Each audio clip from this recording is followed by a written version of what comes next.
यहाँ पर इस खूबसूरत सभा में उपस्थित मेरे सभी सम्मानित बड़े बुजुर्ग और भाई, आप सभी को अस्सलाम वालेकुम, नमस्कार। मंच पर हमारे बीच में उपस्थित समाजवादी पार्टी के सभी कर्मठ और जुझारू कार्यकर्ता, नेतागण, और साथ में मैं सबसे ज्यादा शुक्रिया अदा करना चाहती हूँ मेरे चचा, मेरे नायब हाजी लियाकत साहब का। मेरे दिल में मेरे लिए इतना प्यार है कि आज भी मेरे लिए उन्होंने आपको वोट मांग दिया। ये लगाव है आप लोगों का और जुड़ाव है हमारे परिवार से, मेरे मरहूम वालिद साहब से, कि आज भी जब आपके बीच में हम आते हैं तो उसी तरीके से आप लोग हमें प्यार देते हैं जैसे कभी आपने मेरे वालिद साहब को दिया था। और हमारा क्षेत्र अलग है, लेकिन आपसे जो जुड़ाव, जो लगाव है, ये हर वक्त हमारे दिल में रहता है। और इसीलिए बार बार आपके बीच में मैं कुछ ना कुछ गुजारिश करने के लिए, कभी आपकी सुनने अपनी कहने आती रहती हूँ। और मैं आपको ये भी यकीन दिलाना चाहती हूँ कि मैं सांसद भले ही कैराना से आपकी दुआओं से बनी हूँ, लेकिन आप लोग मेरे नजदीक है, दूर बिल्कुल नहीं है। कोई ऐसा मौका आएगा जब आपको मेरी जरूरत पड़े तो ये आवाज आपके लिए, जितनी कैराना के लिए गूंजेगी उतनी आपके लिए भी संसद में गूंजने का काम होगा।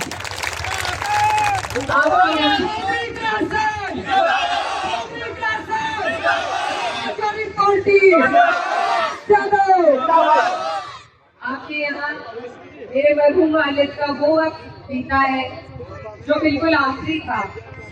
आखिरी वक्त में उन्हें मौका मिला आपकी खिदमत करने का और आपके बीच में रहने का। और ये जो रिश्ता वो जोड़कर गए, ये आसानी से नहीं टूट सकता। तो उसी के बलबूते पर आज आपके बीच में मैं आई हूँ।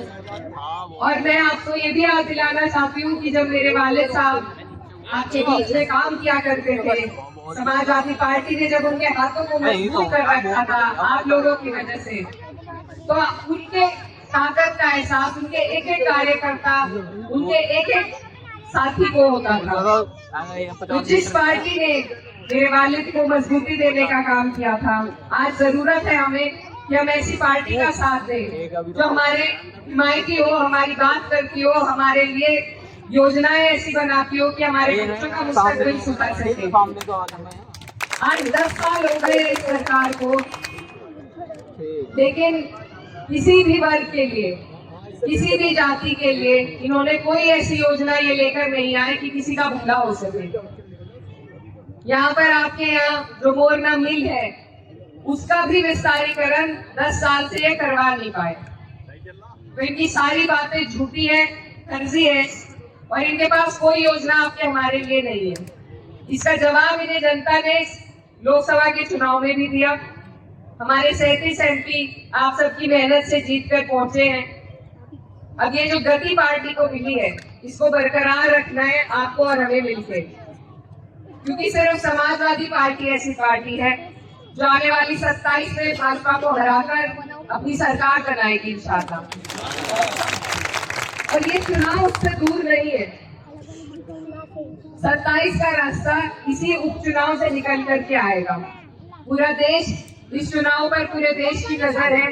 सब देख रहे हैं कि आप लोग क्या संदेश पूरे देश को देना चाह रहे हैं। तो इसलिए ये चुनाव हल्का चुनाव नहीं है, बहुत ही महत्वपूर्ण चुनाव है, एक संदेश भेजने का चुनाव है। कुछ लोग ये भी कह रहे हैं कि सरकार न बनेगी न बिगड़ेगी, वो बात बिल्कुल ठीक है, लेकिन कुछ चीजें अपने वजूद की, अपनी लड़ाई को दिखाने के लिए होती है, और ये वही लड़ाई है। अगर आप लोग यहाँ से 9 की 9 सीटों पर भाजपा को हराकर समाजवादी पार्टी को जिताकर भेजेंगे तो इनकी बुनियादें लखनऊ और दिल्ली में हिलने का काम होगा। और तभी आपको और हमें आने वाले वक्त में ये हिम्मत मिलेगी, ये हौसला मिलेगा कि हम लोग सब एकजुट होकर एक नजरिया बनेगा और हमारी सरकार बनने का काम भी उसी नजरिए से होगा। तो इसलिए अगर हम अपने वोटों को इधर उधर बांट देंगे, सबको थोड़ा थोड़ा दे देंगे, उससे फायदा किसी का नहीं है सिवाय भारतीय जनता पार्टी के।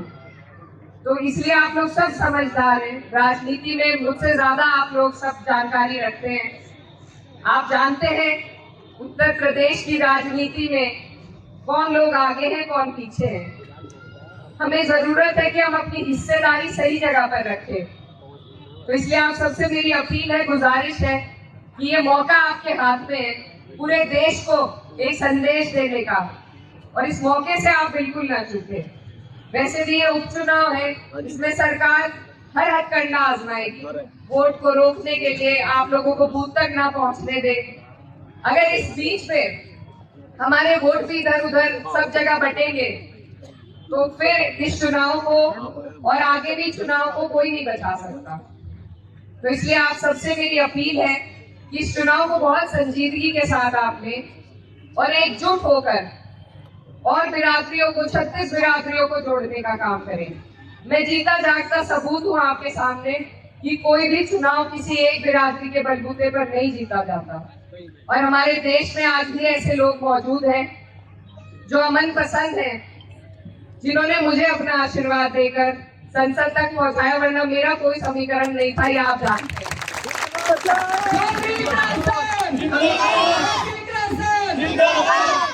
हमें यही मुहिम है जिसको आगे ले जाना है कि जब हिंदू को तकलीफ हो तो मुसलमान भाई आवाज उठाए, और जब मुसलमान को तकलीफ हो तो सबसे आगे हिंदू भाई मिले। यही हमारे मुल्क की खूबसूरती थी जिसको इस नापाक सरकार ने खराब करने का काम किया है। अब इन चुनाव के माध्यम से जो आपके पास वोट की ताकत है, उसके जरिए से हम इस खूबसूरती को वापस बना सकते हैं। तो आप सबसे मेरी यही गुजारिश है कि आप लोग 36 बिरादरी को जोड़ने का काम करें। कोई गांव अध्यक्ष जी जो जिम्मेदार है यहाँ पर लोग, उनसे भी मैं कहना चाहती हूँ कि किसी भी समाज का कोई भी गांव आप ना छोड़ें, हर जगह पहुंचकर आप लोग जाएं, क्योंकि लोग इंतजार कर रहे हैं, हम उन तक पहुंच नहीं पाते। तो 36 बिरादरी को हमें जोड़ना है। पीडीए का हमारी पार्टी का नारा है, और जब पीडीए जुड़ेगा तो मुझे नहीं लगता कि हम कोई भी चुनाव हार सकते हैं। तो इसलिए आप सबसे मेरी अपील है, गुजारिश है कि आप लोग पार्टी का साथ दें। आज हमें आपके साथ की जरूरत है, और ये साथ इसी तरह अगर आपका हमें मिलता रहा तो इंशाल्लाह 27 में हमारी सरकार बनेगी। उसी के लिए, अपनी पार्टी के लिए, अपने नेता के लिए आपके बीच में मैं आई हूँ, आपकी बेटी हूँ, आपसे गुजारिश करने आई हूँ कि आने वाली 20 तारीख को साइकिल का आपका निशान है। एक एक वोट एकजुट होकर सबको जोड़कर आपको साइकिल के निशान पर देना है। और जाते जाते ये कहना चाहती हूँ मैं कि सिर्फ हंगामा खड़ा करना मेरा मकसद नहीं, मेरी नीयत है कि ये सूरत बदलनी चाहिए। तो इसके लिए आपको और काम करने की जरूरत है। आपका बहुत बहुत शुक्रिया।